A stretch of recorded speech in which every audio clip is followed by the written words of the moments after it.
let's go. All right.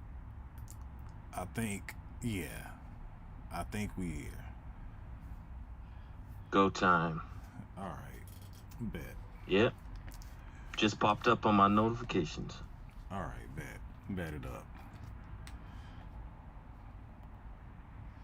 Shit. Let's see. Okay. I'm getting freaking instructions. I done came here all ill prepared and shit. No, I'm not that ill prepared though. We just gotta do what we normally do when we talk and just so happen to stream it.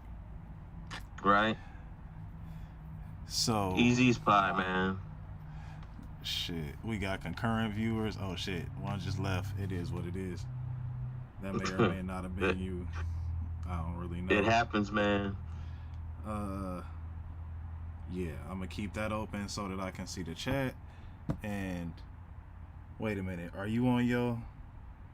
That's so crazy that it's not fucking highlighting you, bro. Cause if I type in Lonely Outlaw, let's see. Yeah, see that? Okay. Well, I mean, hey, at least it's there. Shit. Right. All right. So, where do I begin? We about to discuss shit. Where do you think everything started going wrong? I don't know. I guess that's what we can talk about first. When did you know this shit was going wrong? Because Well, as far as I can think back, it's probably around when things started getting really bad. It's probably around 2016. I can agree to that. Yeah, ever since then, it seems like things have been on sort of a nosedive. Avengers had already been out. I think Age of Ultron might have been out already. Right. And it seems like after after what was it, phase 2 of the movies anyway. That's when it seems like the comics started to follow suit after that.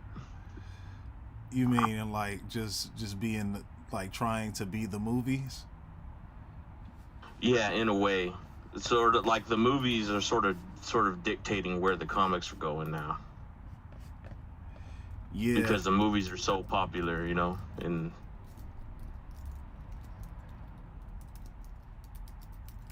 but yeah, that right around there is where I'd put my money. Okay.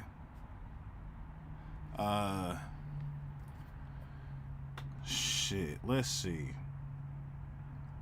When did I notice that shit was going bad? Spider-Man comics just. I think it was the Spider-Man comics. I got to a point. That was when it was. It was freaking One More Day. It was around the events of One More Day. And Okay.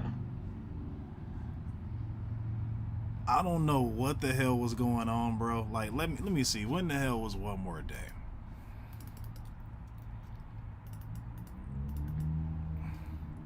Marvel One More Day.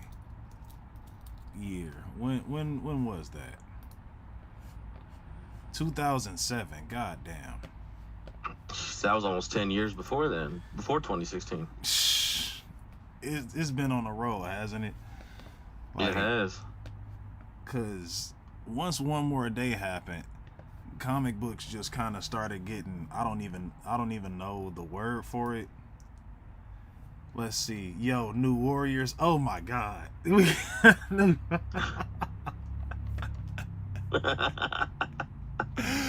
Oh man. No, New Warriors, they not following in suit of the movies at all. They following in suit of whatever the CW is doing with DC. Like, but I don't even know, man.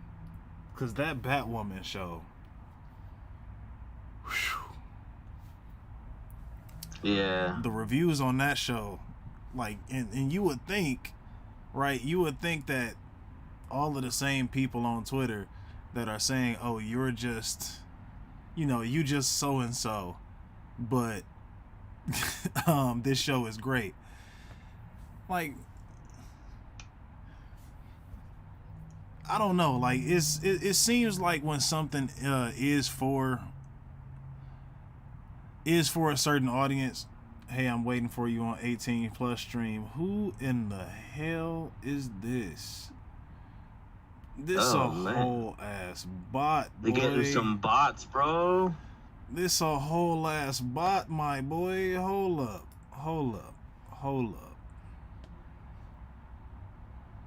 No, I'm not gonna pin the message. I'm Can you imagine that? right.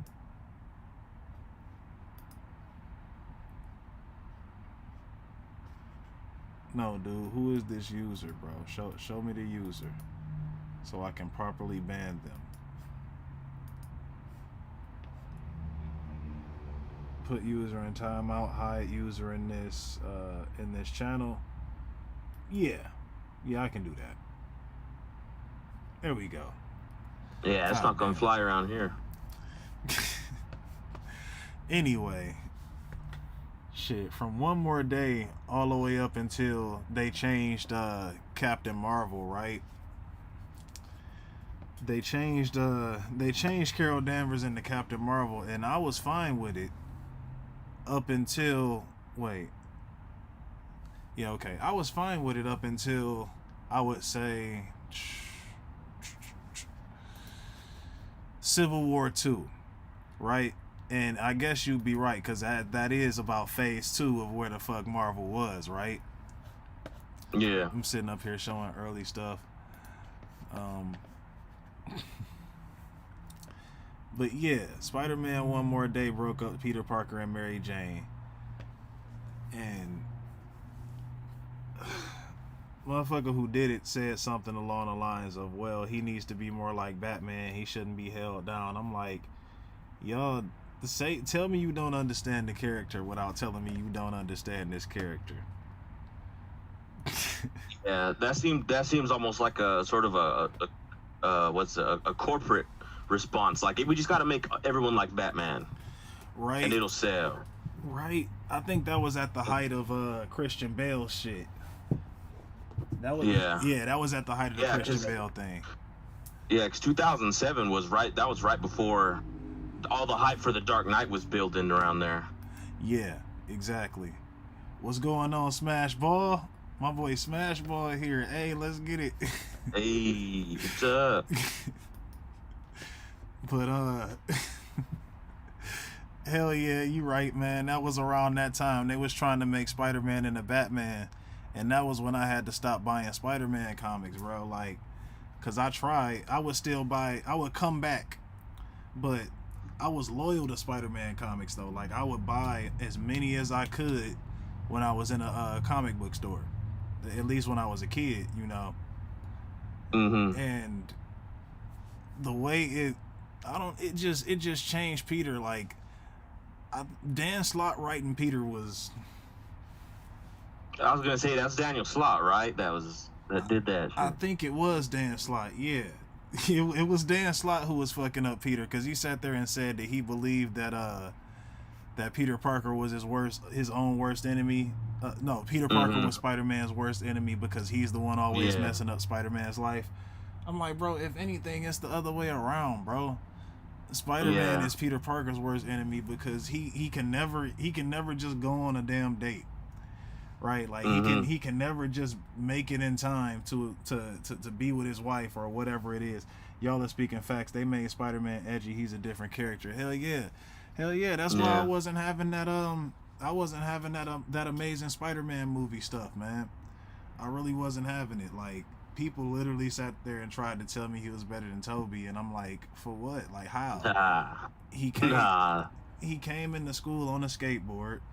He disobeyed the principal when he said get off the skateboard. He's yelling at Aunt May. He played basketball, he dunked on Flash so hard that he broke the glass. He's literally a stalker, bro. He got pictures of Gwen before he even spoke to her on his desktop. Like this, man, come on, bro. I don't know who this guy is, but that's not Peter Parker, bro. That's just, the person watching the movie who wants to be Spider-Man. That's what they do. Like, yeah, it's wild. Yeah, that misses the whole point of Peter's character. Peter's down on his luck. He's not as himself. He's not this badass that's just, taking charge everywhere and throwing shade and attitude. That's not Peter Parker. Peter's for the people that have like been through the bullying situations, and I don't know, they but like we said, trying to turn him into Batman. Right. It just doesn't work. It doesn't work. It didn't work, especially since they two different characters any fucking way, right? Like exactly. One of the best. Hold on, wait. That dunk scene was really cringe. The actor obviously didn't play basketball. He said a nigga Andrew Garfield to get his ankles took, boy. Yeah, man. Toby was by far the best. Yeah. In my opinion, I think Toby was. Tom Holland is a good Peter Parker, but he's a good Spider-Man too. It's just the script that he working with his butt. So, overall performance. Yeah. But that wasn't necessarily his fault. Got to give him credit where it was due, because I got to tell you, the writing makes all the difference. It's because when he showed up in Civil War, he was perfect. Outside of being the wrong age, right? Mm-hmm. Everything that Tom Holland did in the Civil War movie was damn near perfect. Same thing with Black Panther. Everything he did in that movie was perfect. And once Civil War was over and they got their own movies, they started acting different. And it wasn't just in personality, it was in exactly, he was kind of a normal dude, like you guys were saying. He was one of my favorite characters. Which one were you you talking about Peter? About Peter? Yeah, he was kind of like a normal dude. Like, yeah. He was really good. The only real complaint I had about him was like, Aunt May is not that young, and I didn't like him saying shit, because Ant-Man did what he did, and he's like, oh shit. I'm like, come on, bro. Spider-Man got lines. Yeah. But yeah, dude, Marissa Tomei is Aunt May. I mean, I'm kind of torn on that because I love Marissa Tomei, but like, man, we'd all do it. You know what I mean? That's not what I'm saying. Yeah. We'd all show up to the smash. Yeah, we all like we can empathize with Tony Stark and how he's just blown away by how Spider-Man's aunt is so hot. Yes, bro, we can. We really can. Yeah, but when you get down to it, it's like, it's funny how she's been getting younger in every iteration of Spider-Man. They went. I know, right? They went from, what was her name? Ava Marie Saint. I can't remember Toby's Aunt May's name, but like that's my Aunt May, And then boom, they got Sally Field, and it's like Sally Field was younger, she wasn't as young, right, as Marissa Tomei. Then boom, they bring in Marissa Tomei, and it's like, dang, who are they gonna get next? It's gonna be yes, J-Law or something. I don't know. Smashball said Aunt May can't be a baddie, bro. Like, she can't, bro. Like, that defeats the whole purpose. Yes. Aunt May's supposed to be 5 seconds away from death every day. Like,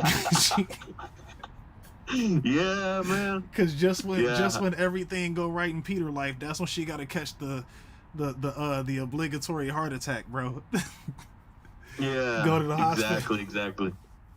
She's got to be delicate, man. She can, one wrong move with the swing and bam, there goes her neck, like Gwen Stacy. Oh God, shit. that's another thing too. People pretending to like Gwen Stacy, but that's a whole nother thing, right? Like, just say you want to smash Emma Stone and get it over with, like. But Gwen Stacy was never, she was never a good character, my bro.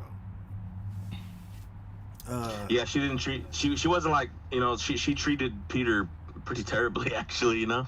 Yeah, definitely. This dude said y'all are hilarious. Thanks, man. We just Thanks. This literally just us talking. Yeah. Just decided to hit record this time. Let's see. Going off from Spider-Man though, because we can't. Shit, I'll be on him all night.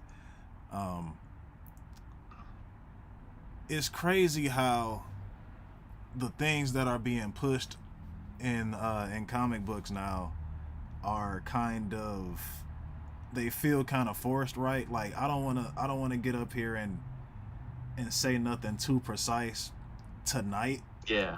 As far as like politics or whatever and all that stuff, right? Like, I'm gonna try my best to leave any political aspect out of it and just judge the work and tell you what's going on. What's the word for I'll leave, you know what I'm saying? I just basically said it anyway, right? Like, we're gonna try our best to leave the shit out. Yeah, we're gonna be transparent. Right, that was the word. We're gonna be transparent. So, in being transparent, we gon', let's see. We got, I didn't want to just go straight to this, right? But I feel like it's only right. I wanted to build up more to the actual thing. So I guess should we talk more about, what should we talk about? You know what? Nah. I'ma just go in ahead and play some Ethan Van Sciver, because the truth is that oh shoot, I didn't want to sit up there and just like just drop it everywhere. Right, because they're like, oh, this and that, and it's like, man, I don't vote, bro. Like, don't put me in a box.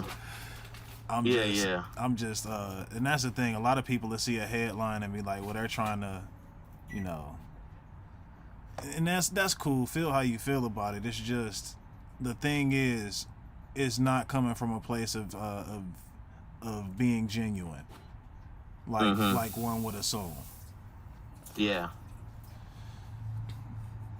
So yeah, no, I know exactly what you mean.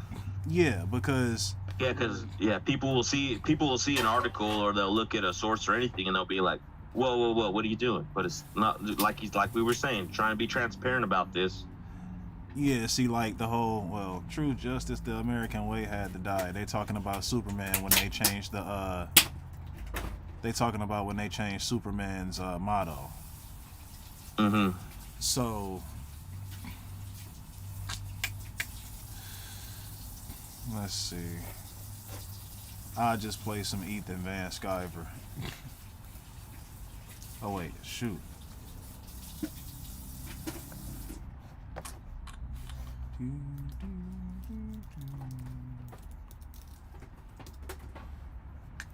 Which one was it? Ethan Van Sciver and oh, this was a whole nother story, right? And I didn't even stay for the whole apparently there's two things. If you've been wondering what the heck was going on with comics, you know, no matter what saga you were looking at, no matter what books you were looking up and thought that they were messed up, right? The reason they're not putting work into these characters as much as they are putting work into, I guess, having the audience judge, I don't know. Basically, they're just not putting any work into the, you know, everybody who looks at it can tell, like, it's lifeless work now.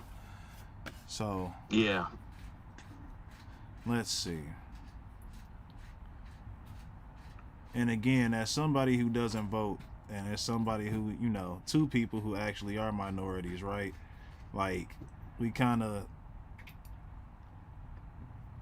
you know, our opinion more or less does have, it has to count in some freaking aspect. I gotta say. Yeah, it counts for something, yeah. Well, it's great when Cecil's here. It's going to be great that you're here, too. Hi, Robert. Where's your Cecil, other... you are the smartest guy in Comicsgate about, like, current events and politics. I just wanted to say that. You are very well informed. And again, while we were all being killed, which is my plan right now, Cecil. Mm-hmm. I'm currently doing that. Anyway, so I'm on the Dana Lash show, and here it is. But it just hit me. Dude, I saw their chat and I was like, our chat's lit right now. Oh wait, that's right. I probably shouldn't even let me try my best to cover that up. A refusal to go along with this. And Robert, I want you to look up Operation Choke Point after this is over, and take a look at that, because that's punishing you for not going along with this. The comics are dead on arrival. Obama era program, and Trump shut it down, and Biden's trying to bring it back. No lie, man, no lie. But in any case, I just said this, and I just said I'm going to look into it, and Robert said you're 100% right, and let me show you why. Robert's been talking about this for a while, but the problem is it's so complicated that most normies, most people who you know, are just regular workaday Joes like me and Cecil, don't understand it, and we don't want to understand it. We don't want to think about it. We need somebody like Robert to actually break it down and explain it to people so that they know. Now, so Robert Romano is actually a lawyer, and yeah, these two people are Comicsgate artists, and this guy right here, Robert Romano, is a lawyer. So he's basically going to explain this this grant / mandate, right, that came out, and this is literally the reason why comic books are the way that they are. People are apparently taking money from a grant that says it will pay you to make comics more inclusive, right? And me specifically, right? Because a lot of people are like, "Oh, I don't really like woke stuff in the comics. I don't like politics." And honestly, I really don't care. Just make a good story, and if it's good, I'll read it. I don't really care, right? Like, I don't mind, you know what I mean? I don't mind a whole, like, a diversity thing or a diversity push, but yeah, I mean, the way more the merrier, right? More the merrier. Right, like, but I mean, we should also have a push for good writing. We should have a push for good stories that actually sell. Like, y'all are letting books that y'all are letting numbers that y'all would fire people for in the past stand up as good numbers today, and the sales have been dropping for the past shit. Honestly, Spider-Man sold more comics than anybody, right?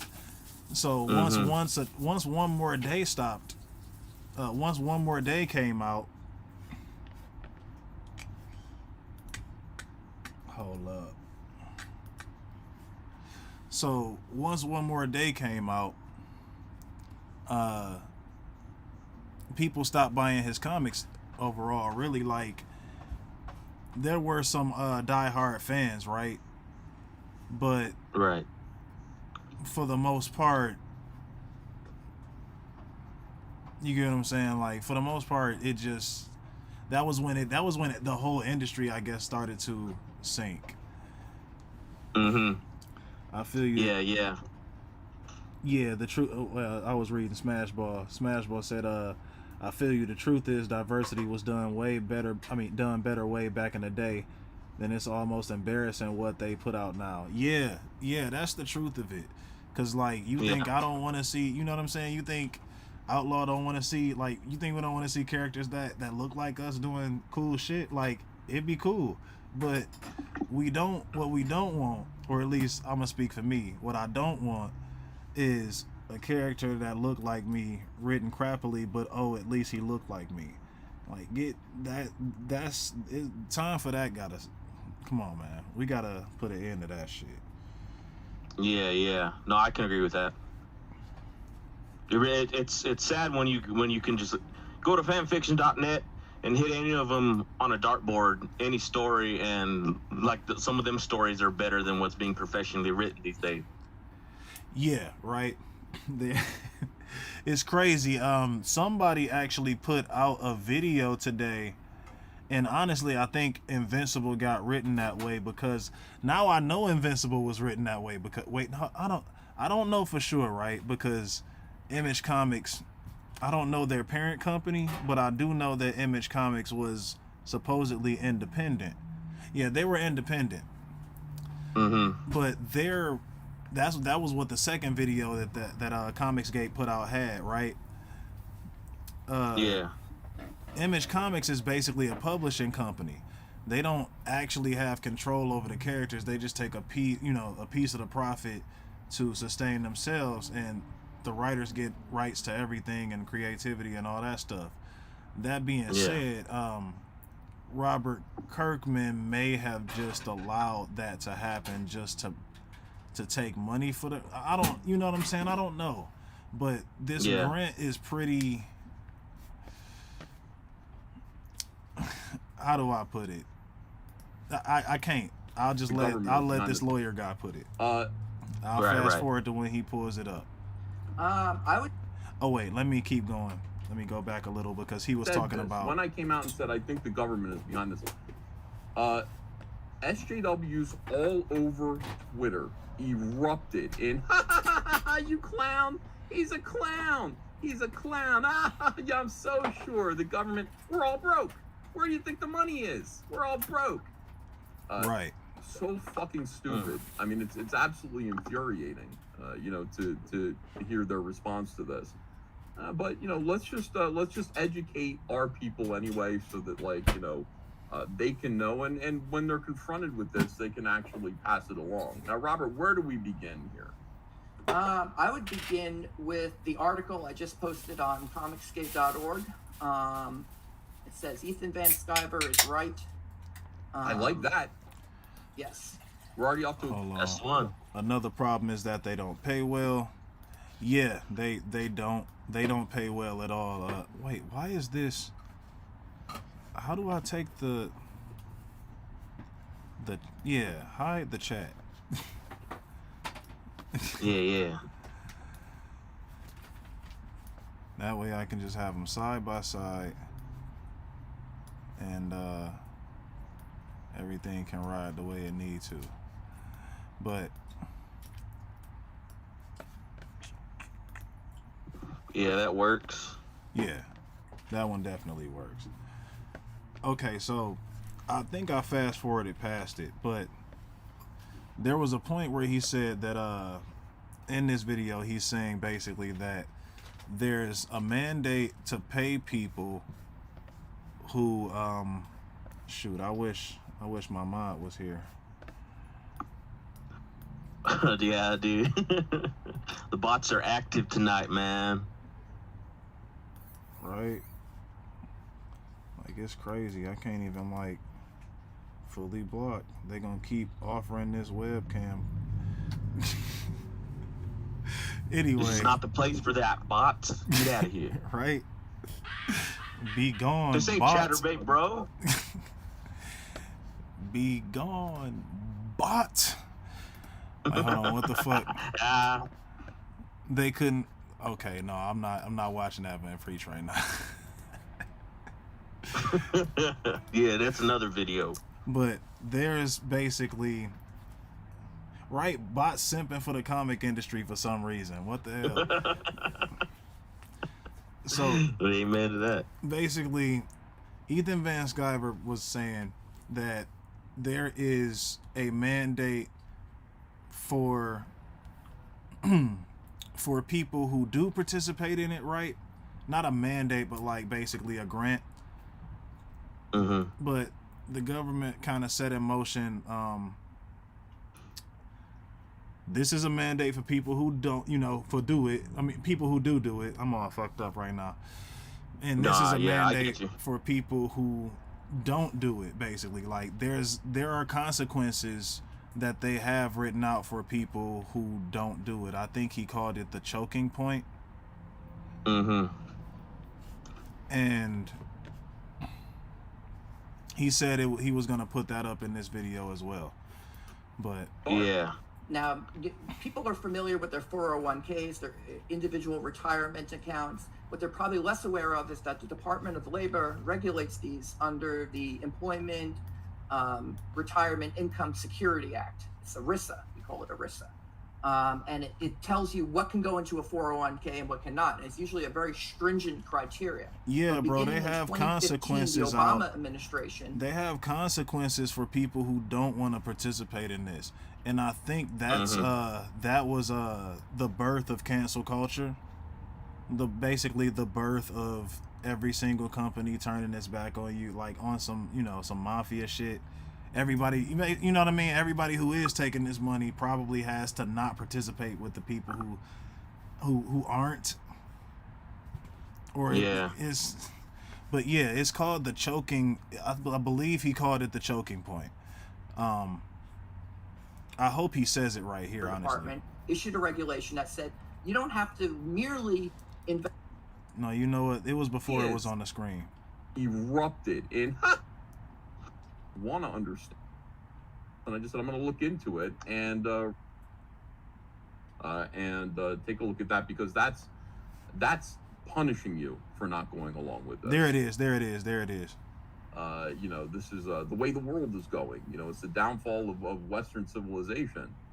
But it just hit me. There's probably a financial motive behind it too. And I just said, I'll bet you there's a government program that's rewarding this. And also another one that's punishing a refusal to go along with this. And Robert, I want you to look up Operation Choke Point after this is over. There it is. And take a look at that, because that's punishing you for not going along with this. And it's an Obama era program. Well, we're not gonna get into who and what and all that politics, but yeah, there is a program apparently that is punishing people for not participating in the hyper. Yeah, for not adhering to these rules that they're setting forth. Right. Familiar with their 401ks, their individual retirement. It's ERISA. We call it ERISA. And it tells you what can go into a 401k and what cannot. And it's usually a very stringent criteria. But beginning in 2015, the Obama administration, Labor Department, issued a regulation that said you don't have to merely invest for profit. You can invest into social justice. You can invest in causes. You can invest in other things besides stocks as it relates to these stringently monitored fiduciary retirement plans, either defined benefit or defined contribution plans. That's what ERISA covers. All right, hold on a second. Before we do this, I want you to share your screen so that you can control the. You can show what needs to be shown there. Okay. It should say the headline was Ethan was right, around 300 pounds. Thank you. Ethan, man, he never passed up a chance to make fun of his own fatness, bro. Already drinking a little of that vampire blood. Dirtworm might hold, so I beg of you. Thank you. All right. I will give you. Dirtworm my hole. Yeah. He body shame himself, Which one man. should He I don't care. choose? Should I choose window if I want to show multiple tabs? You can just pull something up and then hit share, and then you can control whatever shows up. So I understand. Okay, there it is. Ethan, by the way, I don't know about that second fatty theory about the comment he said when he said you were fat enough to be on the cat. Yeah. So you have a theory that there's a second fatty. Okay. Yeah, I I wish think I it was could a fast grassy forward knoll past fatty. but I don't know the Is that exact where parts. you were going with that? Fatty on the Right. grassy knoll. But this is the I sheet got you. I where cut he you off at the begins to pass. explain All right, what's hold going on. All right, so on. this is what we're looking at. Fact sheet. All right. Yes, this Explain is this from- as though we're 5 years old. All right, so this is the regulation fact sheet I was telling you about back in 2015, October. The Obama administration issues this regulation that allows for socially conscious investing, impact investing, or economically targeted investments, this is the way they put it, into what they call environmental, social, and governance factors. This is like pro-environment, fighting climate change, anti-oil. Can you zoom in on this? Can you make the page bigger? Hit the. Yeah, sure can. Okay. Yeah. There we go. You can kind of read the top line there. But these economic, social governance issues, that I think is the part where Comicsgate comes in. These diversity and inclusion objectives are just one of the many ESG factors that are being poured into these funds. And there is hundreds of billions of dollars, trillions of dollars, really, that is going into ESG funds. There'll be 53 trillion. This is a $53 trillion grant that people are pulling from. This is the reason why everything is woke, for lack of a better word, right? Yeah. So it's the dollar signs, man. That you don't go along with it, you don't get any piece of this. Right. It's extortion, really, but right, like, oh man, like we just gonna let them keep talking. We gonna let the lawyer explain.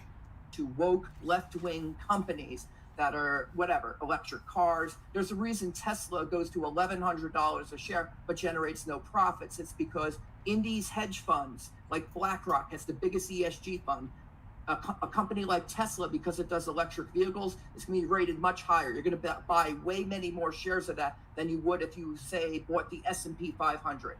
And it leads to all sorts of things because they're taking over all of these companies that you hear about: Hasbro, Mattel, AT&T, Disney, and Discovery. All have diversity and inclusion objectives. Of course they do. Of course. So basically, that 53. You hear that? Disney and AT&T all have these diversity and inclusion objectives. So pretty much anytime you ever heard any of them saying, well, maybe it was just the best person for the job, every time they made a race change in a movie or a TV show, and then pretty much anytime they were like, well, they were just trying to, be inclusive, like, if they were gonna do that, they could do that anyway without having to, you know what I mean? Like, they could have done that anyway, and they were doing that better in the 90s, I have to say. Mm-hmm. Like, exactly right. Like you were, like I believe Smashball was the one who was saying that. Wow, damn, that program low-key nuked the comic industry. It's counterintuitive to the creative process. You have to be really good. Like, yeah, this is why we have people like Magdalene Visaggio and I don't want to come at Tom King, but shoot, yeah, Tom King too. Like, we got a lot of people, Mark Wade too, right? Like, just Dan Slott, talentless. I mean, I ain't even gonna sit there and say they talentless, right? I mean, I don't understand how every book Magdalene writes gets canceled and she keeps getting back on them, but and that, it's the same thing with the rest of them, but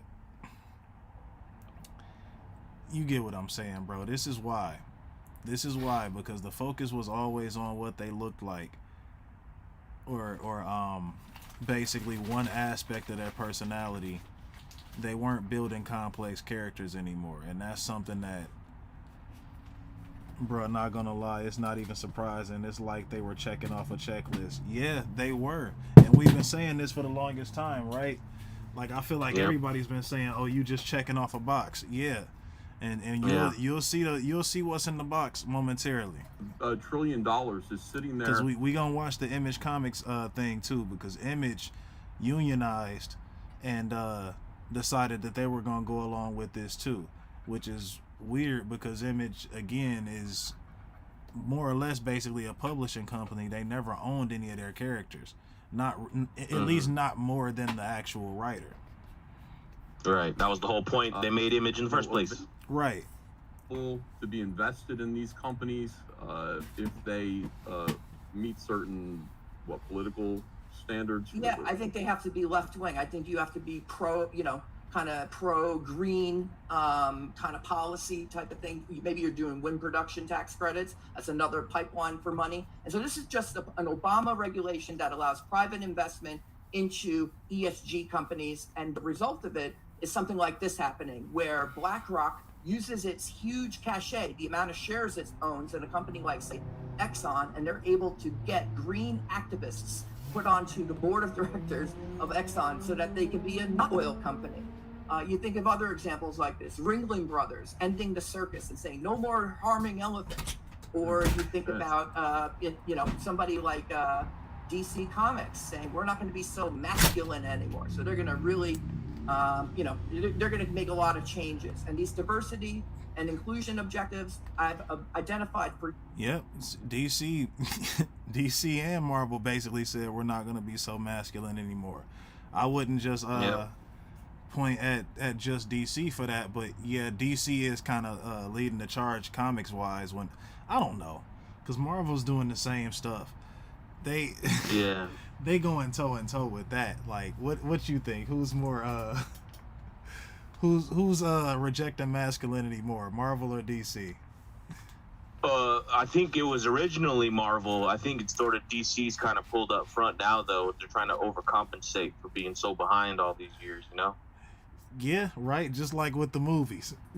Just like yeah, with exactly. Movies. Exactly. Yep. Shoot.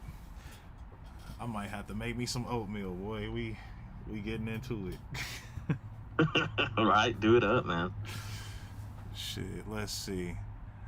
So we gonna continue watching this.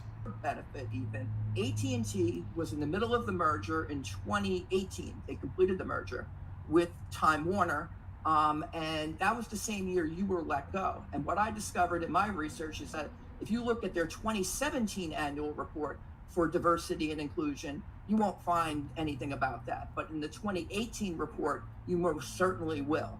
And that the same year that you were let go or they didn't renew your contract was the same year they started doing these diversity and inclusion objectives. There it is. We just went right past. You want to read some of that? Sure. This is the this the one time, right? Because Ethan does the dry humor thing and pretends to be mad when he's not. You can tell Ethan is heated when he's like, "You want to read some of that shit?" Yeah, like, you can hear it in his voice. You can see it in his face too. He's not happy at all. Because this is why they fired him. Yeah. CEO, Randall Stevenson at the time, he says, quote, "I am proud of our commitment to a diverse and inclusive workforce. Warner Media's new diversity and inclusion policy announced in September in 2018 is a pioneering media industry commitment to give more opportunities to women, people of color, and individuals from other underrepresented groups, both in front of and behind the camera." And so the same year you're seeing lots of your friends, I think, getting sacked at DC Comics, they're preparing for the merger. And notice how AT&T did not announce this policy until after the merger was completed, because the Justice Department, Antitrust Division, and the FCC, which were overseen by President Trump and his administration at the time, were still in power. And so I think to avoid anything controversial, AT&T says, hold up, until we get Time Warner, we're not announcing something like this. But it's no surprise that they announce it. Just look at all the money that's going into it. Who wouldn't want trillions of dollars or hundreds of billions of dollars pouring into their company and driving up the stock price? But that's a real ass question. Who the fuck wouldn't want hundreds of billions of dollars being poured into their right? Who wouldn't want that? All we got to do is change a sexuality, a skin color, or a gender. Like what? Okay, fine. Yeah, hundreds of billions of dollars. Let's go. Right. Get real specific on some of these causes and stuff, you know? Right, and it goes to show you why they actually did it, right? Because at the end of the day, they've been able to make competent stories since I was a kid. Mm-hmm. Just because, you get what I'm saying? Just because a character, I don't want to go too deep into it, but yeah, like just because a character is a certain, I guess, race, gender, or sexuality, it doesn't mean that they can't be written shittily. Right. Yeah, it goes back to the writing nowadays that are virtue. My bad, I ain't mean to cut you off, bro. Oh, you're good. And trying to appeal to a different audience. It's not to sell comic books, it's to sell the stock. Those are pamphlets for investors. So they don't even think about the direct market. Washington Post, Jeff Bezos buys Washington Post. Why? Because it's profitable? No, it's not. Print is dying. Print has been dying for 30 years. The internet is killing print in many, many ways. And I think comic books could be an exception to that because people prefer to have the product in their hands. But newspapers have been in a constant nosedive. And so Bezos, he buys the Washington Post because it's a propaganda outlet. He knows he'll make enough money with Amazon that he doesn't need to worry about Washington Post. That's what their entertainment division's for. So if you're a big company, you're a big corporation, you're a media holding company, you want to own pieces of Hollywood, pieces of publishing, and pieces of news, because then you can afford to subsidize your propaganda to other people. And this is something that fuels it, which is ESG funding. I've taken the liberty of going through all of these companies' annual reports to find diversity and inclusion objectives. Here's Disney, they have diversity and inclusion objectives. These are ESG goals. Who do we have here? This is Hasbro having diversity hiring quotas. These are racial and sex-based, gender-based hiring quotas. For some reason, the screen's not working. Let's see. Oh, here it comes. There it is. There it is. Diversity and inclusion goals. Increase the percentage of women in director and above roles globally to 50%. Ethnically and racially diverse employee representation, 25% by 2025. Now, these are explicit racial and hiring quotas. I'll say it for you. Some of them are talentless. Yes, they rebooted Static, and I really don't like it. It's like they don't get who Virgil Hawkins is. Bro, I really wanted to save Static and talking about Static until tomorrow, because, like, shit, Outlaw knows, bro. I didn't talk his ear off about Static. Yeah. It's true, man. But it's, yeah, I mean, like, it's like you're saying, it's like talentless, man. Like, talent, it doesn't matter. The talent doesn't matter anymore. It's not, it doesn't, it's overlooked, you know, in favor of, like we were saying earlier, box checking. Yep. You know, and it's sad because I feel like it's not like just doing it's right. It's not like this leads to, you know, to that outright and directly. You have to purposely want incompetent people, right? People who aren't smart enough to, because, like, here's the thing. This is a full leftist agenda, right? And I don't, you know, we're not going to step in and out of that for too much, right? It's just that Icon, member of the Milestone universe, is a black conservative. So how are y'all going to be writing Icon? You get what I'm saying? Like that right. It just makes me wonder how far this is actually gonna go, because they've been changing everything and saying, well, just it don't matter because people need to be seen. And then when you say, hey, this don't make sense because this character really shouldn't be this way, he never was this way, then you say, oh, it's just a comic, right? So say less, bros. I'm gonna have to get in on that convo. Shit. My boy Smash Bros. Oh shit, I mean my boy Smash Ball, my bad. Yeah, dog, we gonna keep going. I've been trying to pause and stuff for basically for fair use. Question I have is, does this violate the Civil Rights Act, Title VII? It's a wrap for Blood Syndicate too, probably. Oh man, Blood Syndicate made me, oh man, the writing of Blood Syndicate in Milestone number 0,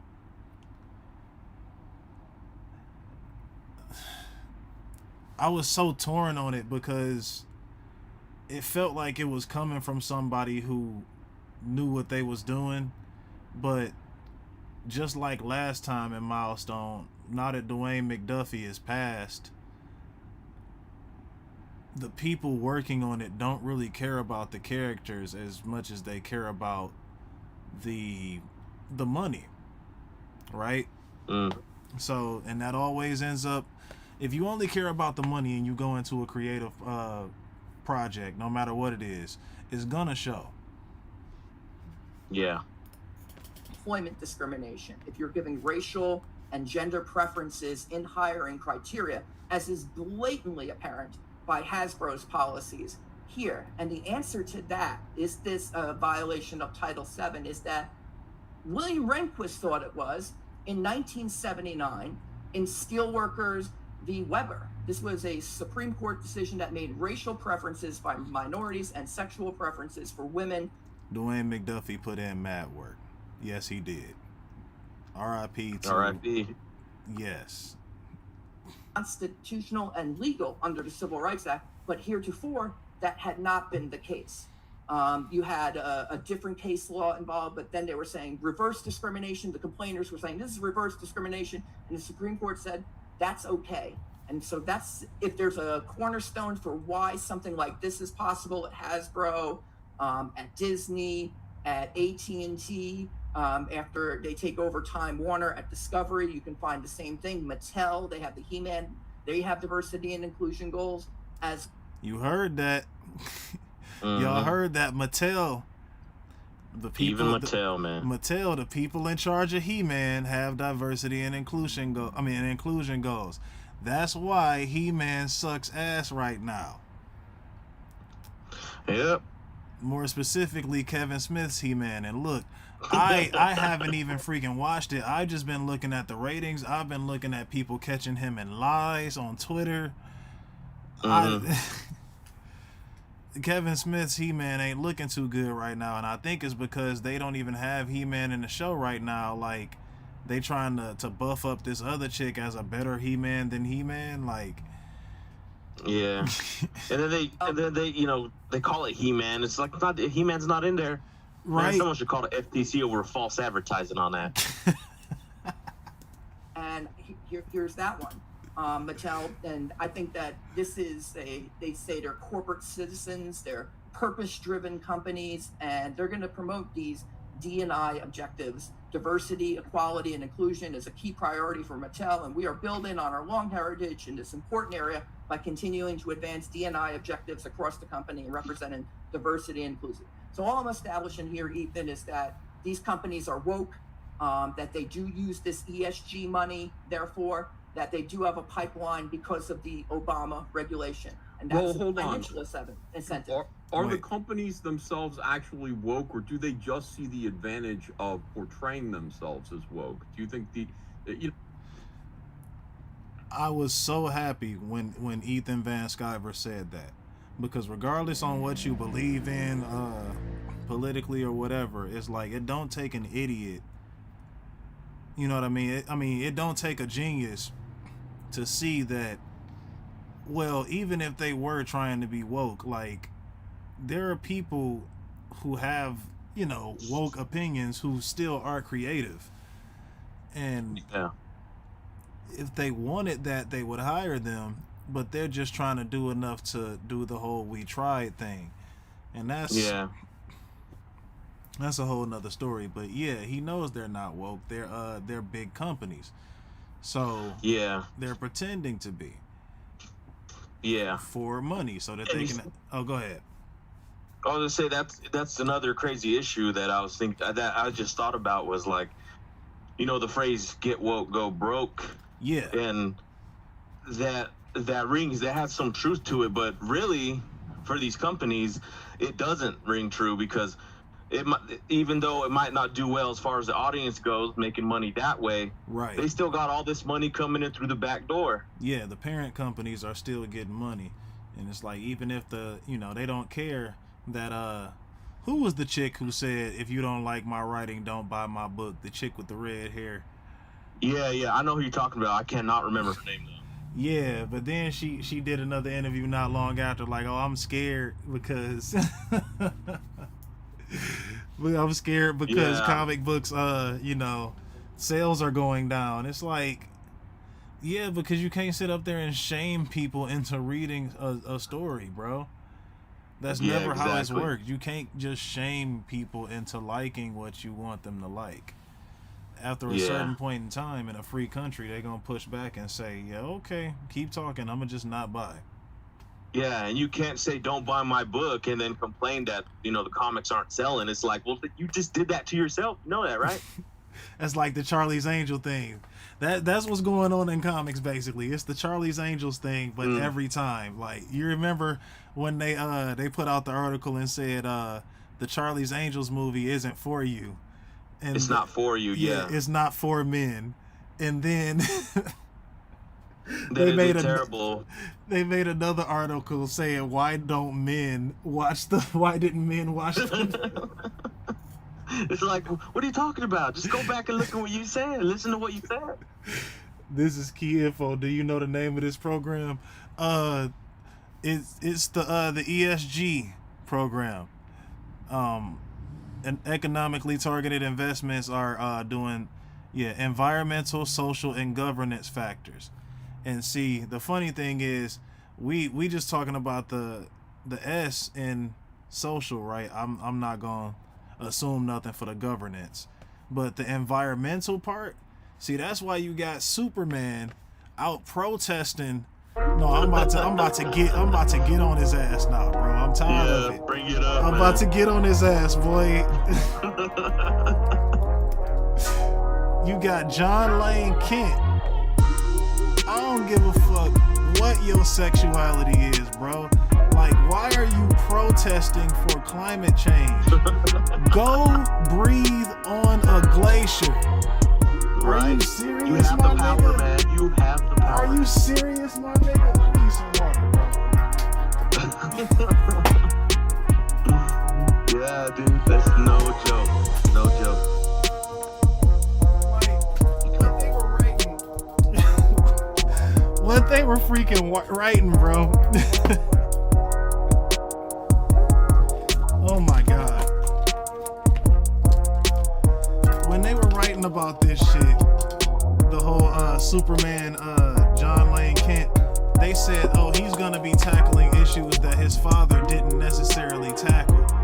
And apparently, his boyfriend ain't really impressed with Superman because he didn't handle these issues. You feel what I'm saying? Jonathan Kent looking like light work for Lex Luthor. Can you believe they said that they were actually going to make him face Lex Luthor? Like, that's coming, apparently. That's gonna be a thing. Like, are you serious, bro? They said He's gonna be toxic masculinity, bro, at its finest. My thing is this, bro. Your boyfriend is more impressed with Lois Lane than Superman. That's his hero. He don't really think Superman's all that great because he don't really use his powers to talk, to do what's more important. Like, he only does the big guy stuff, right? I'm guessing that was the whole thing they were talking about, right? But here's my thing. If this is what you're talking about, right?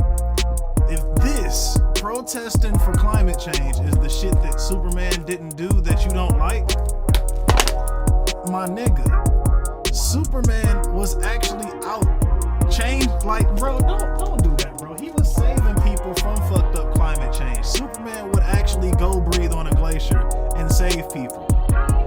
Like, it's you got ice breath. You have ice breath. Oh my fucking god. So, if anyone can do it, it's you, Superman. Like, cause I gotta assume if they talking about climate change, they talking about the polar caps melting, right? Right. Go freeze them. What the fuck? Right. What the fuck? Like, are you, man? Like, Superman's powerful enough to even tackle the small things that cause climate change and stuff like that. I mean, what's he gonna do about even people breathing? Like, what do you do about that? It's like, I can't, bro. I never could, bro. Like, y'all literally talking about climate change, and y'all got the Kraken behind y'all. Like, I don't care if this is a cover at this point, cause I ain't gonna cap. I didn't read this shit. I didn't, bro. A climate change arc sounds super trash because it's a Superman climate change arc. Like, are you serious, bro? You got Aquaman in the background. No, that's Aqualad. I remember that he was made diverse too. As far as he was made sexually diverse and he was made racially diverse as well. mm-hmm. But you got the Kraken out trying to support like, bro. Like, Dude, I I promise. didn't even look at it like that, but yeah. That's funny, dude. Like, you could actually just chill. Like, it don't make, bro. What y'all? It would be different, especially since you got Aquaman, right? If y'all was protesting against polluting the ocean, Right. right? Because that's something Superman can't necessarily stop without becoming a terrorist. Like, Yeah. but climate change? Like as a whole, man. Like, I mean, that's That's I light don't know, work dude. for That's light work for Clark Kent. Light work. Light work, dude. And I'd hate to think that Hasbro was an actual activist company. The fact of the matter is just that a company like Disney is $42 billion in debt. AT&T is $171 billion in debt. And that's why they're doing it. AT&T and Disney are billions of dollars in debt. This is why they're doing it. Initial idea was to acquire these characters so that they could, utilize them in order to get themselves out of debt. But I mean, maybe they're just utilizing these DC Comics characters in order to provide something to go woke so that they can acquire these funds. Yes. Am I close to it? I mean, what do you think of that? Yes, I think both things are true. I think they are virtue signaling. I think they are trying to get access to the money. Right? Like, he basically said it himself. Like, they could care about this, they could not care about this, but ultimately it's gonna show for itself. Like, they really only care about the money. They're in debt, they're utilizing these characters to do these things, and they not even running shit through the editor no more. Like, who the fuck thought it would be okay for Superman to hold up a sign against climate change? Like, bro. Right. Like, get out there and do it, man. And Right, get out there and be Superman. I think that it's a financial incentive put in place by the regulation. But in addition to that, the Biden administration now is going to be buying into the ESG funds as well with the thrift savings plan. Thrift savings plan. This is where stuff gets interesting, because now the federal To do government, this on your screen. No, here. while you're looking, I just want to Like, mention that this on the federal 26th of government. This month, there was a huge case against Novant Health, where they Why got did they- fired for why did they diversity get to hires. They just won decide $10 million. what we This was, read? last Like, Tuesday. you get what I'm saying? This is So Yeah. This is out of this hand. has come up, and he pulled up the Very fact that the company authoritarian of put them. in a diversity inclusion thing right before he was fired. federal workers gain And, access The jury sided with to him. He got $10 ESG million. and retirement portfolios. Wow. Yeah, I That's think great. there's a lot of So this is they're definitely getting- reverse discrimination. Like, that's a pillar for the DNI of God dang, that's annoying. That's annoying. They do not live without Steelworkers v. Weber. So anyone who got fired by a woke company under this basis and can prove it, they could go to the Supreme Court now, because William Rehnquist was an associate justice when this was decided, and he was a dissenting opinion here. But the current court are acolytes of William Rehnquist, Always who went on to smash become ball, Chief Justice always in making a mess. 1986. And he writes the dissent here, Yep. and he says this is reverse discrimination. This violates the letter of the law as it relates to the Civil Rights Act, Title VII, I was mentioning. And so I think that's something to attack there. But now you have the federal government is directly funding these ESG funds, Ethan. So starting in 2022, federal workers will gain access. So the Thrift Savings Plan, that's federal employee retirement funds, they're going to be investing. California, CalPERS has been investing for years. New York, Connecticut, Colorado, Maine. There's a few other municipalities as well that are investing in this. And so there have been tax dollars pouring into ESG investments like AT&T, like Disney, which own DC and Marvel respectively. So I think that this has been going on. And when you want more of something, you're the government, you subsidize it. When you want less of it, you tax it. So in this case, they're subsidizing ESG, which I think gives left-wing companies an unfair advantage in the stock market as well. I think they can use these ESG ratings to harm people, harm non-ESG companies, harm oil companies, harm firearms companies, harm anything that's opposed to their kind of whatever you want to call it, globalist agenda. And someone like the great President Trump, he tried to stand against this, but I'm about to the Labor fast Department forward. under Trump didn't exactly get rid of this 2015 regulation. They watered it down, which is what you expect them to do. You water down the Obama regulations, you water down all the other regulations. For the most part, they did a fantastic job in deregulation, but this is one I think that got away, and that we're going to have to fight this again in the next administration. And I think that pretty much concludes it. I can show you more screens, Ethan, but I think I've laid enough out there for your audience to kind of digest. They should check out comicscape.org for the new article I just did. And it's really easy. If you go to comicscape.org and you want to find somebody's content, you just go to creators, you click on letter. Look at that. Everybody's there, guys. You're all there. It's awesome. If you are a And creator, you're on this page. You can see my project. I'm launching an Indiegogo. God help me. And you can find this story right here. Ethan Van Sciver is right. Federal and state governments fund and incentivize trillions of dollars of investments into woke left-wing corporations via ESG funds. And everything you need is here to debate this topic. I encourage everyone to share this. I put a lot of time into doing the research for this. Everything you need is there to debate that topic. I'm going to go back for anybody watching this. Into woke left-wing corporations via ESG funds. And everything you need is here to debate this topic. I encourage everyone to share this article. I put a lot of time into doing the research for this as I was prepping for the show, Ethan. And so finally I was like, this would be a lot easier if I wrote it out, because I'll be, it's in the back of your head, something you just wrote. But if I wrote something a month ago, I probably wouldn't remember everything that's in here. But Rehnquist's dissent, I love this dissent.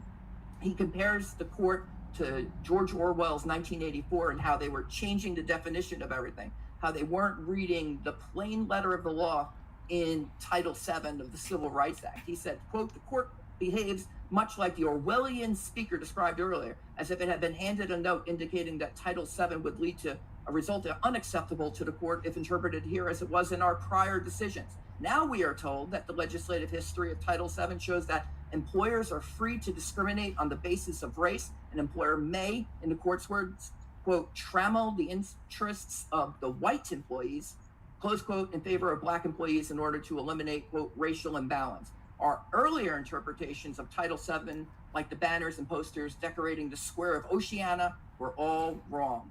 And so now there is discrimination." And so, yeah, I'm trying to get to the...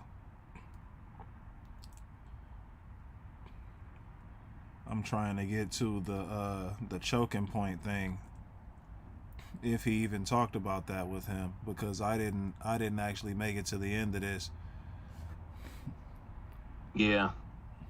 Let's see. Thank you. let me share my screen again, go to the entire screen. I'm gonna have to find it. I have to find my profile here. Share. Oh, wow. If you guys would sign up for this mailing list, you will make my day. I'll be so happy. Going back to my page here. Oh, he has a Comicsgate page. I guess I should give an elevator pitch. This would be a good time to do it. The gates of heaven have... Yeah, so they never actually talked about the choking point thing. Yeah, doesn't look like it. Let's see. Let me see if I can get that. But yeah, I'll look up the whole choking point thing tonight and see if I can better explain that for y'all tomorrow, because I don't want to go, fully fishing for it tonight. But now that we basically understand that corporations are pretending to be woke for money, right? Because if this was something that they wanted to do, then they could have done this at any point in time, right? Like making everybody, look like you or act like you or feel like you or, whatever it is. Right. Like, we now know that Star Wars Rise of Skywalker, was that way. It was the way it was for a reason. Yeah. And same goes for everything that came out between basically around 2016, definitely after 2018. Because, if I remember correctly, from what Ethan Van Sciver said, he said that he noticed the change in comics after September 11, 2001. He said that that was when writers more or less started including I guess, an agenda in their writing. Yeah. And again, as long as you're a competent writer, I don't really care what your Yeah. agenda is. Like, I tell people all the time when they're talking about, well, Jason Momoa's doing like propaganda because of like save the ocean type stuff, right? And I'm like, well, I mean, hey, he's literally freaking Aquaman. If there was ever a person that that a company would use, you know what I mean, it would be Aquaman to do some shit like that. He's very suited for that. Yeah. Yeah, he's pretty suited for that, and there's nothing wrong with people who believe in that. I mean, it is what it is. Like, no matter what you believe in, like, it don't matter. Just, do you have a competent movie? Do you have a good story? And yeah, it's funny because like right after 9/11, a lot of the media, and not just in comics, but like, all the different media around was like, it was very patriotic. A lot of the things had already been like, a lot of the villains were set in the Middle East, and it was always, America versus the Middle East, and there was a lot of this, Yeah. And now it seems like it's overcompensating in the other way because of all of that. Once all that happened, now the pendulum is on the other side. You're not lying, bro. They did, that's why, oh my goodness. Yeah, we gotta watch the Image one. I almost freaking forgot. Okay. We gotta watch the Image Comics one.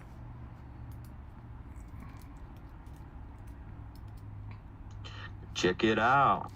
Oh yeah, see, this was a thing too. Like, imagine, I'm not even really gonna click on this, but imagine being so desperate for people to talk about your comic, good or bad publicity aside, just any publicity, right? Hold on, wait. That that you actually make it up when people, like, they made up a story saying that people gave them death threats because of the Superman writer. Basically, because Superman was made diverse, right? Right. They basically said that people were sending them death threats, and so they had to have the LAPD come out and protect the people involved in the making of it, like the writers and stuff. And the thing is, the writer, if I remember correctly, is in Australia, and the penciler is in Costa Rica, I believe. And the person who did the coloring, the colorist, he left the book. So yeah, he left the book because he didn't like the controversy. Like, he didn't like the agenda. Yeah. So it's like, who's the LAPD protecting? Who in the exactly who the hell is LAPD protecting then? And that was basically this whole thing right here. But yeah, just to have people talk about the comic is freaking ridiculous. Like, it's to the point where how it usually goes. They'll pull somebody's comment up and be like, this is the state of, and this is why, because these people are so buzzword, and it's like, all right, well, now we really just don't give a damn that John Lane Kent is diverse, and like, we just don't give a damn, right? Because we know y'all not gonna put no effort into the actual stories, so we just didn't care. So now that you don't have nobody to gaslight, you just made some shit up.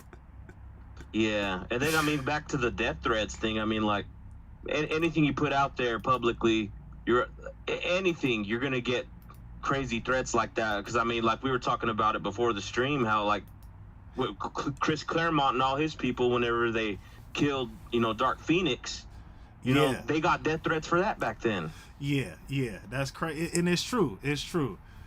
People have been getting death threats for the Frank Miller got death threats when he wrote The Dark Knight Rises, because Batman and Superman was supposed to be friends, and he ruined that.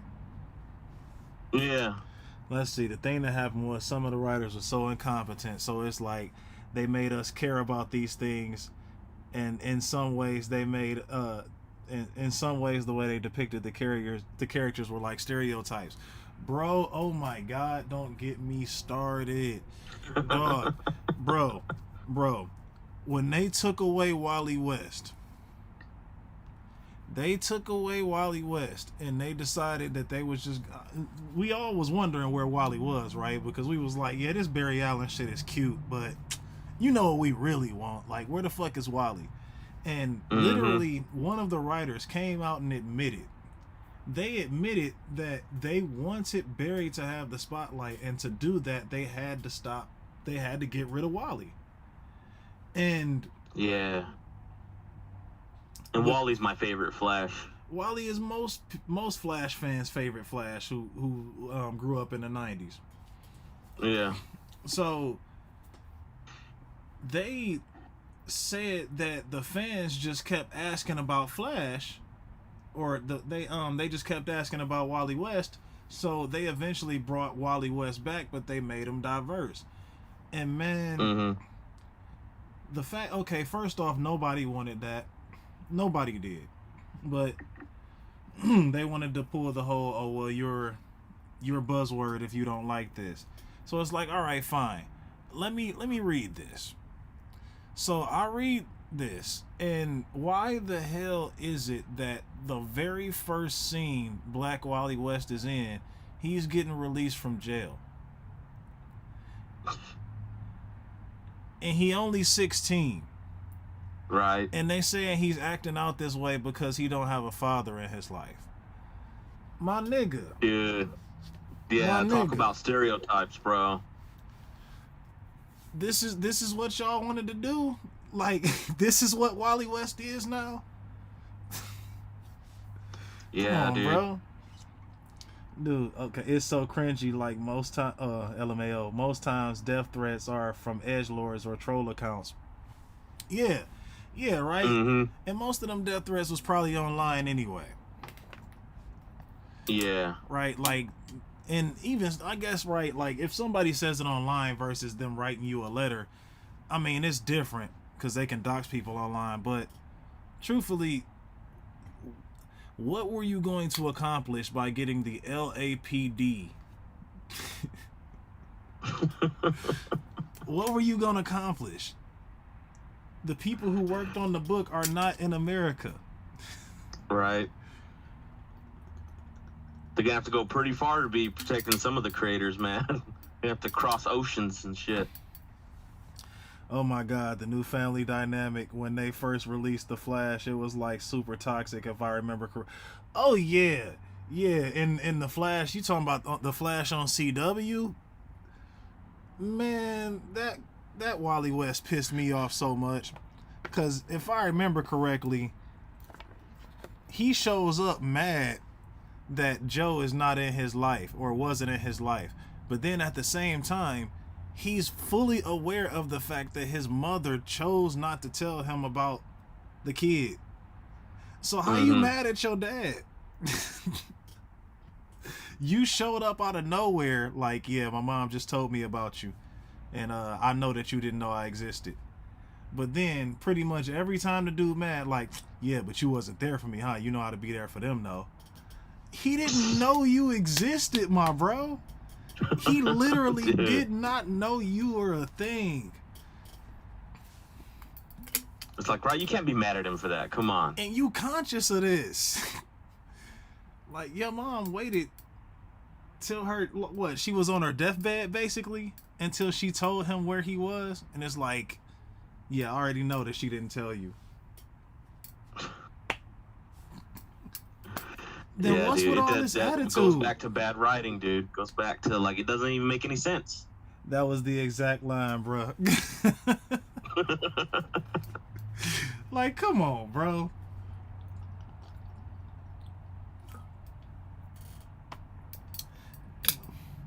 Poor Joe West with the I'm always about to cry face.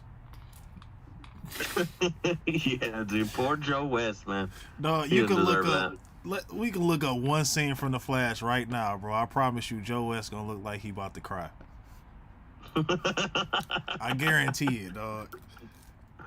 I guarantee it, bro. I bet all the money, bro. Hold on. The Flash, Joe. No, I ain't even gonna type in Joe West. Just CW. And if it's a scene with Joe in it, I'm clicking it. Come on, dog. Fuck that trailer. Alright, fuck it. Joe West. I can't be that confident. Joe West finds out Barry the Flash. Bro, look. Come on, bro. Even when he happy, he look like he about to cry. That's what I was gonna say, dude. Come on, bro. With Ring Alarm, when someone YouTube broke into Red, my man. house, Oh my before I god. could do anything,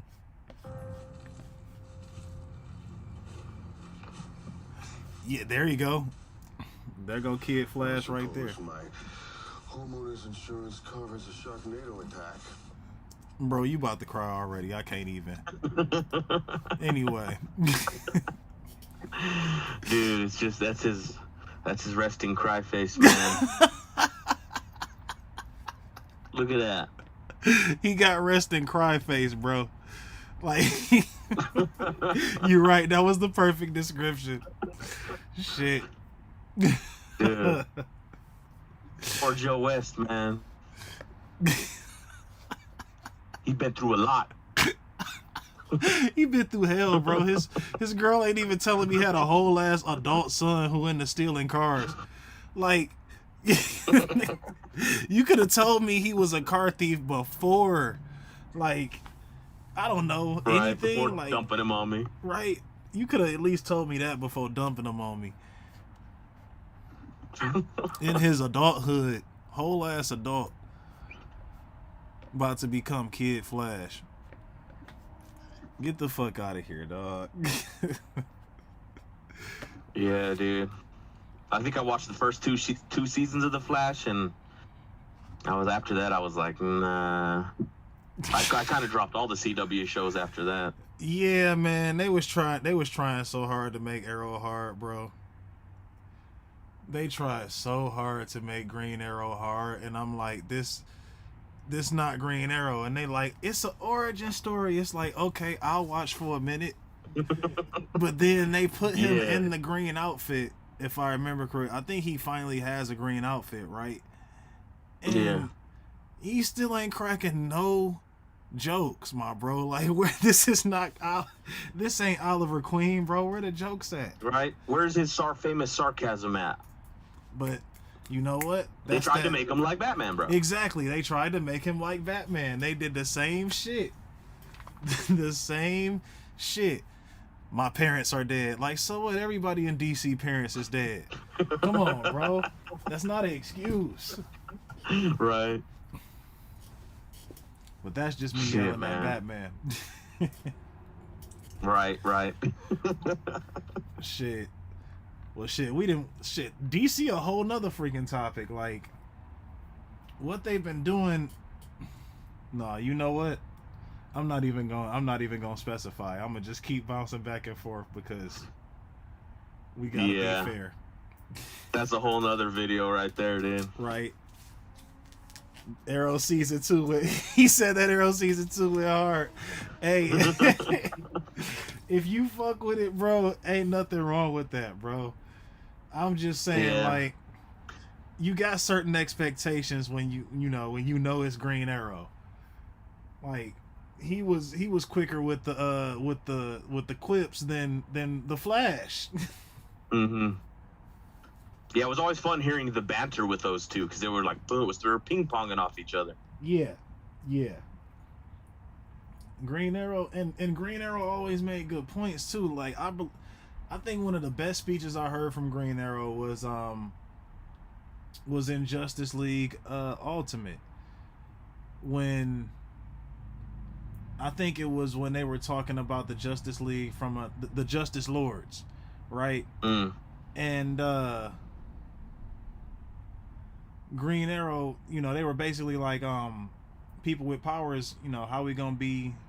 Do you think that we're dangerous, or do you think we need to be put in check? And And they're like, we use our powers. I think it was Wonder Woman was like, we use our powers to protect people. We always have, and shit like that. And Green Arrow's like, okay, as the one of the only non-powered people in the room, I want to speak.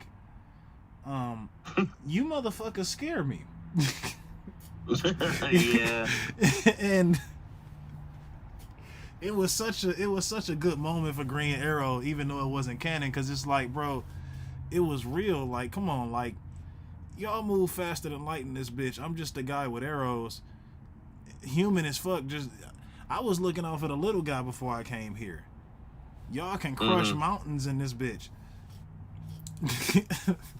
Those old TV shows, almost all of them were so top notch. Yeah, the Bruce Timm verse didn't fuck around, Bruce bro. Timm, man. The Bruce Timm verse did not fuck around. Fuck yeah, dude. And I say that as somebody who didn't really watch Batman the animated series like that. I mean, I watched it, but I got bored of it quick when I was a kid. And same thing with X-Men the animated series. I know people don't like that answer, but Batman was a little bit too dramatic for me, you know, as a kid. It was just like, oh my God, I get it. Everybody's sad. Like, I'm about to, you know what I mean? That was me at like 7, 8 years old. But with X-Men, the voice acting was good. It's just the facial expressions didn't match the voice acting. Static, Justice League Ultimate, Batman Beyond. Oh, ain't a soul on this planet gonna say anything bad about Batman Beyond. Oh yeah, dude. That was around when I was young. That was around the time, like, it was the same with me with Batman the animated series, where like I really liked it, but I didn't really go hard on it. It wasn't until Justice League and Justice League Unlimited where it was like, boom, I was hooked. Yeah, honestly, shit, my favorite. Yeah, he's right too. Like, but hold on, I'm talking about because he said it became dry and lovey-dovey after season 3 though, right? And my thing is, there were certain people who had certain arcs where they could be lovey, like, all it takes a good writer. My favorite episode of Batman Beyond to this day is when Terry has to fight the new Royal Flush Gang, and this is why him and Dana are broken up. Like, bruh, he met a girl that just so happened to be a villain, and you know what I'm saying, they was fighting each other every night, but then ended up late for their own dates because they was fighting each other. And you know, Terry finally got him and ended up having to lock him up. And she was unmasked as they was getting locked up, and he looked at Bruce. He's like, anything like this ever happened to you? Like, you could tell Terry was hurt. Yeah. And Bruce, you know what I'm saying, he did the old man dad thing, like, let me tell you a little story about a woman named Selena Kyle. Like, that shit right there. I remember that, dude. Bro. The writing was down. It was down packed, bro. Like, and you know, Terry's girl was a strong, independent woman, right? Like, well, then again, I won't say she was that independent, right? Because she was kind of the Royal Flush Gang was her family, but she was definitely strong as shit. Yeah, he said that episode went hard. Terry was my guy back then. Yeah, Terry McGinnis, like, they did it right, and you know why? It's because, how about this? They were competent when they were told to do something. They were basically the reason Batman Beyond exists is because the networks noticed that children were more marketable towards children, right? Basically the whole reason Robin exists at all. Children are more marketable to children, and they were realizing that teenage characters was kind of becoming all the hype, so they said, hey, make a show about teenage Batman. And they're like, what? Like, yeah, we want Batman but as a teenager, so, you know, do a prequel for that. And they were like, that won't fucking work. He's supposed to be training. Yeah, that don't sound good. He's supposed to be training as a teenager. He can't be Batman as a teenager, because when the hell did he train? So they were like, okay, if y'all want a teenage Batman, we'll give you a teenage Batman. but he's gonna be a new character, and we're gonna build on him. Like, that's the only way to do it, man. They realize that. come on, bro. It's not that hard. It's not that hard. Like, it's really not. Nah. Versus what? Shit. Oh, what? What's going on? Oh, nothing. I'm just, Just thinking out loud. Disappointed in these motherfuckers, bro. Yeah, dude. Like, it's just bringing all kinds of stuff back, and I'm like, man, those were the days. I feel like an old person right now. I'm like, those were the days. Let's see. I stand with comic book workers. Yeah, Comic Book Workers United. All right, let's get into Comic Book Workers United so you can see what the hell is going on at Image Comics, because they're basically mandating the same things as the ESG. They did Static too well, man. I could watch that over and over. He was just a regular superhero. Oh my god, bro. Yeah, Static was cool. Understand that we hear about Static, because see,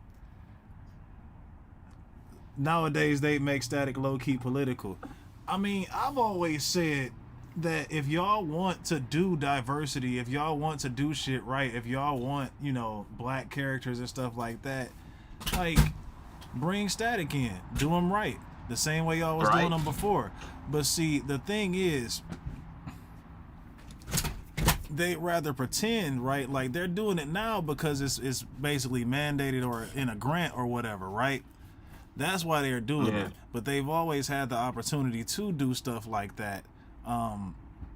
They're bringing back Milestone, and then they made his new origin. He got his powers at a Black Lives Matter rally, right? Doesn't make any sense. Like, why would you... Like, why didn't y'all just make an arc, right? If y'all just needed a Black Lives Matter moment that bad in a Static thing, make a one-shot. Don't just make that his literal new origin, because now you got his origin story. I was out begging to be accepted, and then, some stuff popped off. Like, I don't like that for him, because literally his original origin of him getting bullied, right? Like, it's different when, you getting bullied, and then your boy, who's actually gangster, he's like, bro, you ain't finna... Hey, I'm a senior. I ain't gonna be here next year. You need to protect yourself. I'm gonna give you this gun. We about to show up to this, Bro, that was the worst thing. I don't mind political, but you ruined the origin for the entire comic universe. Yeah, it's like, bro... Yeah. Why would you say he got his powers at a Black Lives Matter rally when you have the perfect origin story for... a black nerd kid, a kid who got a gun from somebody, was told, hey, you ain't never got to deal with this bully again, roll with us, do what we do, you know what I'm saying? Like, basically, fuck with this gang shit. And Virgil went to the area, they gave him the gun, he looked at it and was like, this ain't me, this is not me. And he threw the gun into the river and tried to flee. But the thing is, the boy had a moment where he decided that gangster shit, that's not me. Yeah. Why would you ruin that for, he got it at Black Lives Matter, at a Black Lives Matter protest? Exactly. That's lame, bro. Like, that's lame. And honestly, go ahead, my bad. Well, I was gonna say, because that's something a lot of people, can relate to, especially, being in places where there's, gang activity and stuff like that. I mean, growing up where I grew up, like that's something to worry about. Yeah. Getting involved, either indirectly or directly. And it's like, sometimes you gotta sit there and you gotta look at yourself and go like, man, why am I acting like this? Why am I doing this? Like, I can't do this to myself, to my family, put myself in that situation. Yeah. That's something that can really teach people something people can appreciate. Right. Versus, we was just out begging to be accepted, and, we got bullied, and then we got our powers because police, you know what I mean? Because police brutality. It's like, come on, man. Yeah. You could tell that story so many times over in that book, as long as you don't make that, like, you took away a good origin story for that whack shit. And that's what I mean. And that, I think that's what Ethan Van Sciver was talking about when he said, are they just woke or are they pretending to be woke? Just for this money. Because let me tell you, bro, if they actually wanted the face of everything to not be straight white males or whatever like that, in DC especially, because they all parrot that talking point. Static Shock is literally Peter Parker with Magneto's powers. Right. And he's 15 years old. There's no limit to what stories you can write for this kid. No limits. Because he's nowhere near as strong as Magneto. He's nowhere near as powerful on any page as anything Magneto has ever done.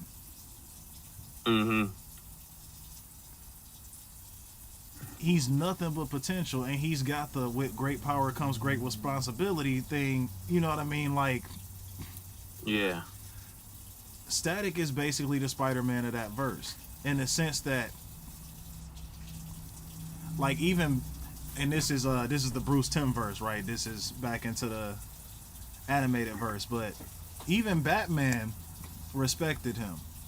Quick, right? Oh yeah. Batman would normally, go home. This ain't, you know what I'm saying? Or I'm gonna handle this myself, or however it was, right? He first met Batman, and he's like, do you think I can help, right? And Batman's in his city.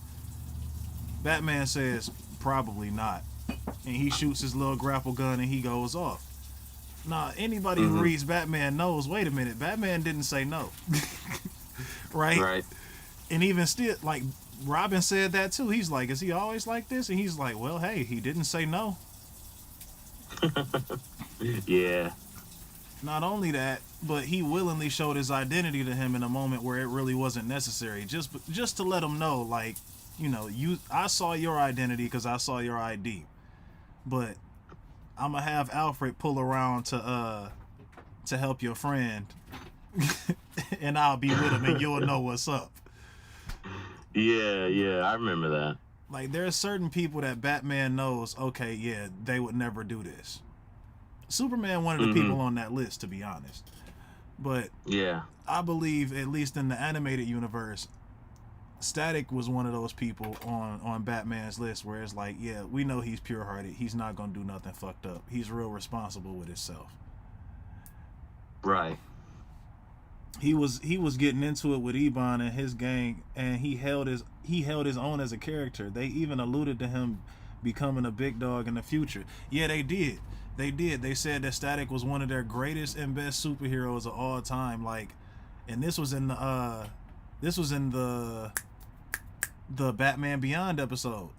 So this Static, I was about to bring that up. I was gonna say that. Yeah. Yeah, this Static was 45 years old. Actually, 48 years old. At least. So about 50. And man, they had to keep him in a freaking containment field when they captured him because they knew what was up. Yeah. So, like, shit, was that the one with Starro where he was on Superman? No. That was a different episode. That was a Batman Beyond episode where Terry met the future Justice League. Right. That's what I'm thinking of. Whereas in Static Shock, basically, that was a Static episode in which he met Batman Beyond. So before, right. Yeah, I remember now. Yeah, see, I was getting them mixed up. Yeah, it's cool. It is what it is. But yeah, these characters were written so good. Like, there's no reason why you shouldn't be able to write Peter Parker with Magneto's powers. And especially in the goddamn DC universe, right? Because you can't say, oh, he's too OP. Who else will be able to challenge? I mean, it's true. But him being young would be all the plot armor you need, or at least the plot device you need to make him not too OP. Mm-hmm. Yeah, it makes sense. Let's see. He came through with the grayed out dreads, built different. Yeah. I'm just afraid that, like, they just, you know what I mean? Because when stuff don't work, they like to say, oh, well, we tried it and it didn't work. And I feel like that's what they doing, at least in regards to Static, because we asked for Static, we get nothing. Like, it's so much I can go in with him, but basically just... I'll save the rest of that for tomorrow. I'm ending it right there, at least with Static. Right, dude. Because I really can't talk about that shit for like 3 hours, bro. You don't understand, Smash Ball. Shit, man, we go hours, man. Hours. Yeah. Let's see. This image thing got to be talked about. You said he could have been doing it in regards to... Yeah. The moment we knew, comment on about that. Someone was very proud, and Guys, please take a look at our books and please support them if you're enjoying the show and you enjoy what we do and what we stand for and what we're trying to accomplish. All right, so let's get back to this here. This apostasy, I mean, which is what this is. This is absolutely insane. He said, I'm in that convo. Yes, bro. Hell yeah. All right. In fact, several months into our organizing efforts, Jim Valentino made a comment on social media celebrating union accomplishments. That was the moment we knew this could work. But he regrets that shit now. Yeah. But like you said, he could have been doing it in regards to truckers and, you know, stuff like that. Not necessarily this. Not entry-level office clerical workers.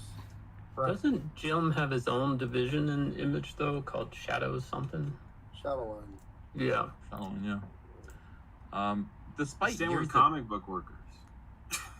wait, years of union busting and anti-organization. Oh, there you go. Hilarious. All right. This is where it starts. Despite years of union busting and anti-organization sentiments in the American workforce, we know the Image has, at its heart, a desire to be first when it comes to doing the right thing for comics workers.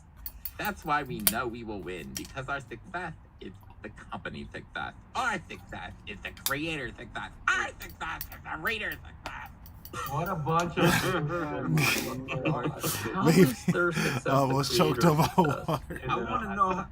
That's a great question. How do you quantify what your success is? I want to know what their criteria is. Is it a bottom line thing? Is it back rubs? Is it a fucking Benihana gift certificate? It's What the same is way they success? quantify. Right. It's the same way they quantify paying your fair share. This What's is a it mean? shakedown. This What's is a the livable shakedown. wage? They just throw out these fucking Ridiculous. words. Our success. What is your success? Quantify that before you What I- use this fucking rhetoric. Their success is going to be unemployment. I just moved into a 2-bedroom apartment from my studio. That's my success. Okay. Yeah. See, they need to switch the word. It says our success is the creator's success. No, it's the creator's success that's your success. Exactly. That's how Yeah. it works. that is unbelievable. Now, Graham, you're a marksman, I would say, right? You know a lot about guns. Yeah. Now, a gun sight, when you're looking down a gun sight, not like not the iron bars, but like you're looking through a gun sight. When you use that, what do you like as a logo? What do you think you're trying to suggest? Target. Yeah, Kill. that's right.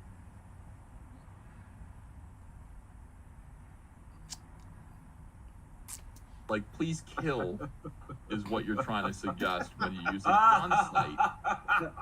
The crosshair. You're in my Yeah, the crosshair. trolling is That trolling right. is You are in my is here. crosshairs, and I'm only gonna pull the trigger. And Shit. I stand with Comic Book Workers United, or I stand in a building Like, I mean, what is this logo? These people are stupid. I mean, this is legitimately stupid. Yeah, but they've laid out that there are people, or they're already targeting people. When you read, you'll see. One of these guys' job at Image was to do graphic design, and this was their win. That's the one they chose. And everybody approved it. Those 9 people. Those 9 people. Look at these 4 letters. It shows you what great editorial taste they have, and that makes them how valuable they are, because they picked that logo. You know, you could do this, and it could be like freedom or equity. No, like there's no 2 ways to look at this. Comic Book Workers United is in the crosshairs of a gun sight. Please put us out of our misery. Every one of them in their crosshairs. They've got creators in their crosshairs. Yeah, but They'll tell you. I don't understand. All right, so this statement was signed by people I don't know. Ryan Brewer, Leanna, oh God, I don't want to pronounce this name wrong. Conter. A single person, not a single. I wonder if Malin knows any of these people. I wonder if he does. Marla Ezik, Drew Fitzgerald, Melissa Gifford, Chloe Ramos, Trisha Ramos, John Schlafman, and Erica Schnatz. They have also issued the following goals and are asking people to sign a statement of support, whether as an individual, firm, or group. All right, so let's see if we're going to sign this statement. I personally have not decided yet if I'm going to sign this statement of support. By the way, I'm echoing. Why am I echoing? Who's got me echoing? All right. Number 1. This is their following goals. Number to 1. foster a more competitive industry as a whole through salary and workload transparency for all existing and proposed job titles. Employees industry-wide. I'm still echoing. Who's got me echoing? Not me. I have headphones on. It's not me. Not me. I'm muted myself, so. I'm muted as well. Wasn't me. Is it you? Okay. Number 1, to foster a more competitive industry as a whole through salary and workload transparency for all existing and proposed job titles. Employees industry-wide should know what they and their peers are working for and what they can expect from future employment. Improve staff morale through annual staff and management reviews to assess performance, workload, and whether there is a clear need to expand a department, craft a new role, or increase compensation for employees who have taken on a larger quantity or more complex suite of tasks. Are those not employee reviews? Don't most companies do that shit? Yeah, that sounds okay to me. That sounds fine. That sounds like a 6-month review or yearly review, whatever it is. Yeah. Keep reading. I'll sign on to that. So, okay, I'm keeping an open mind here. Number 2 is the creation of a more transparent company culture through monthly all-hands meetings so all staff can better understand both the current and future priorities, responsibilities, and workloads of other departments. No. I'm vetoing that, and I'll tell you why, man. Y'all gotta go to forced meetings. You know what? Yeah, keep your mind. Okay, fuck it. What Fragger gotta say? I was a corporate worker for 5.5 years at Mattel. All hands are a big fucking waste of time. Like they take away from doing your job. So that's your little long donut break, is what that is. Yeah, nothing gets done, and basically you're hired to do a certain job. Your job description is there when you get hired. So why does this even need to exist? You know what you're supposed to do. Well, that's like all hands are. It's like when there's a big corporation and all the workers are like, hey, we should be involved in all the board meetings. And it's like, well, no, that's not your job. Yeah. Yeah, agree. But that's the thing, is like, they're saying that you need these meetings to be able to do your job. You know what your job is. We know what our jobs are. And yeah, we that's do what I our was saying. job. Yeah, exactly. We know what our parameters are. We do them. And then we don't ask for permission. We do it because we were charged to do something. Just like in the military. A captain tells a sergeant, get this shit done. He doesn't care how you do it. He just says, get it done. And you get it done. Now it's on you to get it done. Yeah, 100%. Thank you, Eddie Winkler, for $2. CBWU, Right, come and be Right. willingly unemployed. It's awesome. Come be willingly For a unemployed. bunch of, these leftists always confusing. For a bunch of people that hate, authority and patriarchy, they sure want to be taken care of by daddy all the time. You know what I mean? Yeah. They don't want to build Yeah. skills and business of their own. They're like, they want to be on this government welfare, corporate welfare for businesses, and I don't know. They seem to hate father on the one hand, but on the other hand, they want to be taken care of constantly. Well, they deserve all these things. These are things that they're entitled to. Right. They should be. All right, let me see. Number 3 is increased knowledge retention through the implementation of detailed record keeping and procedure documentation for all tasks deemed essential to any given role. Hey, good night, These Smash documents Ball. are to include detailed and explicit descriptions and instructions Rest for well, all buddy. expected job duties. Hope to see you next time. A lot of this is just posturing that they do more than they contribute to the comic industry, and it's just a ransom letter. This whole thing, like, you're gonna get more, you're gonna get better results if we get what we want. See you later, They Smash. want this letter tied to a brick through the window at Image. Here's a question for everybody from Sons of Liberty Radio for $5. Which bad logo is worse, this Comic Workers Union logo or Comic Artists Elite? Wow, that's a toss-up right there. Shoot, let me try and get ahead because they. You have to. We have to look at who we have in house outside. Said one of them. What? Come to work. Looks like the child. Like, we don't want to diversity in both general staff and management. There we go. Number 7. Artists and readers who bring comics to life have never been homogenous, and the stories we publish can only be improved by staffing our organization in a way that more accurately reflects the demographics of our creators, our readership, and the nation as a whole. Renewed commitment to company values through the addition of a collective voting option to immediately cancel publication of a No way. whose I don't creators like this book. have been It's found canceled. to have engaged in abuse, sexual assault, racism, and xenophobia, homophobia, transphobia, anti-Semitism, Islamophobia, ableism, etc. Just let that shit sink in. Right. This is literally they saying like cancel culture don't exist, but this is literally a mandate, a written mandate to vote out a book that you don't like, to literally vote to actually cancel a book that you don't like. Mm-hmm. Based on, honestly, I'm gonna just say it. 2 things on that list cannot coexist anyway. Yeah. So make that, make of that what you will. Mm-hmm. Now you're right. It's like they're setting themselves up against each other. It's like the I don't know. It's almost like if it's like anti-diversity, diversity. I don't know. It's yeah. There's like no diversity of thought. There's no right. It's rigged up against anybody that it's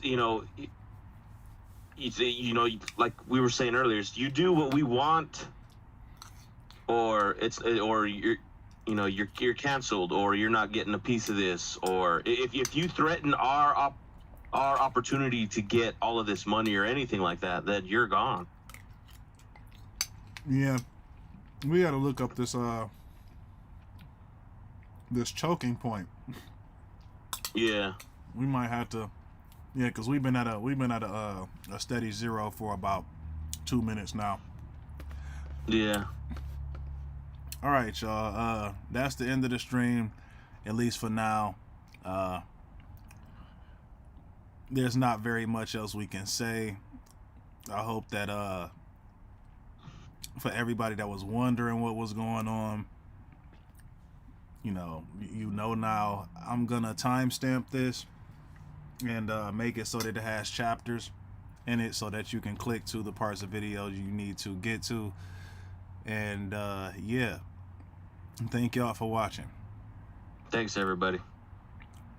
Yep, Derek Scarlett and Lonely Outlaw. Oh yeah, follow Lonely Outlaw.